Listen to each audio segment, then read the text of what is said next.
Friends, welcome to my Rakshitha channel. இன்றைக்கி நம்ம எங்கள் ஊர் ஸ்டைலில் மட்டன் குழம்பு எப்படி செய்கிறதுன்னு தான் பார்க்க போகிறோம். வாங்க, அதுக்கு தேவையான பொருள் என்னென்னு பார்க்கலாம். நான் 1/2 கிலோ மட்டன் எடுத்து சுத்தம் பண்ணி வச்சுருக்கேன். அப்புறமா ஒரு தக்காளி, ஒரு வெங்காயம் கட் பண்ணி வச்சுருக்கேன். கொஞ்சமாக புதினா, கொத்தமல்லி, அதுக்கப்புறம் கொஞ்சமாக கருவேப்பிலை, அறுசுவை மட்டன் மசாலா ஒரு பாக்கெட், அதுக்கப்புறம் ஒரு 1/2 ஸ்பூன் சோம்பு, 2 பட்டை, 3 ஏலக்காய், 4 கிராம்பு எடுத்துருக்கேன்.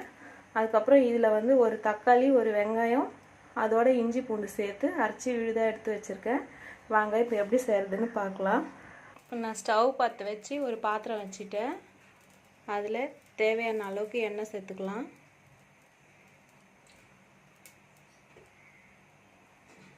இப்போ எண்ணெய் காஞ்சிடுச்சு. அதோட கடுகு சேர்த்துக்கலாம். அதுக்கப்புறம் நம்ம எடுத்து வச்சுருக்க இந்த ஸ்பைசஸ் சேர்த்துக்கலாம்.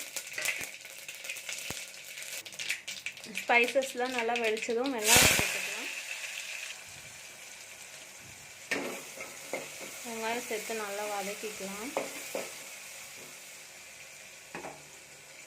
அதோடவே நம்ம வச்சுருக்க கருவேப்பிலை, கொத்தமல்லி, புதினா சேர்த்துக்கலாம்.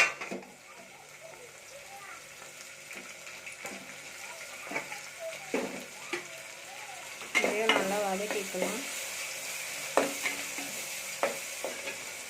வெங்காயம் நல்லா வதங்கிடுச்சு. இப்போ நம்ம எடுத்து வச்சுருக்க தக்காளி சேர்த்துக்கலாம். தக்காளி சேர்த்து நல்லா வதங்கணும். இந்த டைமில் நாம் கல் உப்பு சேர்த்துக்கலாம்.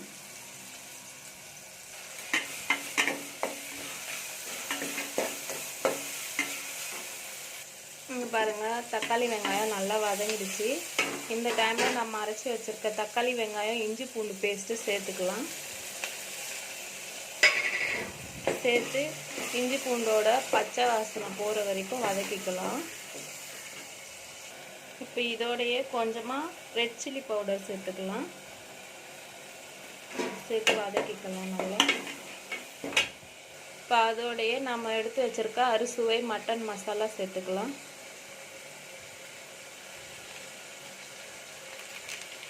உங்களுக்கு மசாலா ஃப்ளேவர் அதிகமாக வேணும்னா நீங்கள் கொஞ்சம் அதிகமாக சேர்த்துக்கோங்க. எனக்கு தேவையான அளவுக்கு நான் மசாலா சேர்த்துக்கிட்டேன். சேர்த்து நல்லா வதக்கிக்கலாம். இப்போ பாருங்கள் எப்படி இருக்குன்னு, நல்லா வதங்கிடுச்சு. இப்போ இதோட நம்ம எடுத்து வச்சுருக்க மட்டனை சேர்த்துக்கலாம். நீங்கள் குக்கர் இருந்தால் ஃபஸ்ட்லேயே மட்டனை நல்லா வேக வச்சு எடுத்துட்டு அதுக்கப்புறம் சேர்த்துக்கோங்க. என்கிட்ட குக்கர் கிடையாது, அதனால் நான் இதில் போட்டு ரொம்ப நேரம் நல்லா வேக வைக்க போகிறேன், கறி வேகிற வரைக்கும். பாருங்கள், நல்லா கலந்தாச்சு. இப்போது ஒரு தட்டு போட்டு க்ளோஸ் பண்ணிவிடுங்க. கொஞ்சம் நேரம் நல்லா வேகட்டும் எண்ணெயிலேயே. கொஞ்சம் நேரம் ஆயிடுச்சு. இப்போ மறுபடியும் எடுத்து இதை கலக்கி விடுங்க.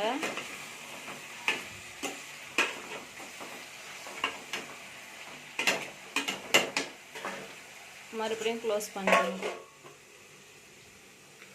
இப்போ பாருங்கள் எப்படி இருக்குன்னு. இப்போ நான் இதோட தண்ணி சேர்த்து நல்லா வேக வைக்க போகிறேன், கொஞ்சமாக சேர்த்து. அதுக்கப்புறம் கறி நல்லா வெந்ததுக்கப்புறம் தான் நான் குழம்பு செய்யறதுக்கு தேவையான அளவு தண்ணி சேர்க்க போகிறேன். இது கறி வேகிறதுக்காக சேர்க்குறேன். இந்த அளவு தண்ணி சேர்த்துருக்கேன். இப்போது இது நல்லா வேகட்டும். கறி நல்லா வெந்ததுக்கப்புறம் காட்டுறேன். க்ளோஸ் பண்ணிடுங்க. பாருங்க, நான் 20 நிமிஷமாக நல்லா வேக வச்சுருக்கேன். கறியை நல்லா வெந்துடுச்சு. இப்போது இந்த டைமில் பாருங்கள் எப்படி இருக்குது பாருங்கள், வெந்துடுச்சு. இந்த டைமில் நம்ம குழம்புக்கு தேவையான அளவு தண்ணி சேர்க்கலாம்.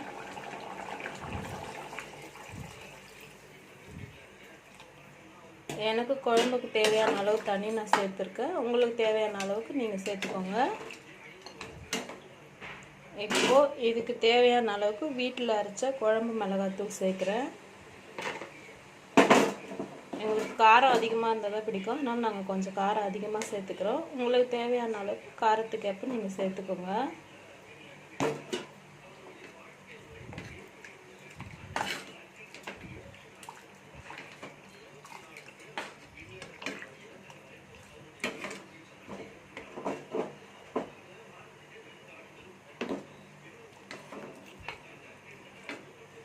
இப்போ நம்ம தண்ணி சேர்த்துருக்கோம் இல்லையா, அதனால் உப்பு லெவல் கம்மியாகிட்ருக்கோம். அதனால் இன்னும் கொஞ்சம் உப்பு சேர்த்துக்கலாம்.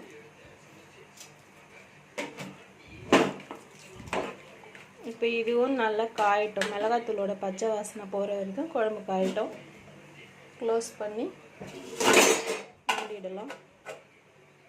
இப்போ பாருங்கள், குழம்பு நல்லா காஞ்சிடுச்சு. மிளகாத்தூளோட பச்சை வாசனை எல்லாமே போயிடுச்சு. பாருங்கள் எப்படி இருக்குன்னு. இப்போது கொஞ்சமாக கருவேப்பிலை, கொத்தமல்லி, புதினா எடுத்து வச்சுருக்கேன். அதை மேலே அப்படியே தூவி ஸ்டவ் ஆஃப் பண்ணிவிட்டு க்ளோஸ் பண்ணிவிடுங்க. அவ்வளோதான். சுட சுட சூப்பரான சுவையான மட்டன் குழம்பு ரெடி.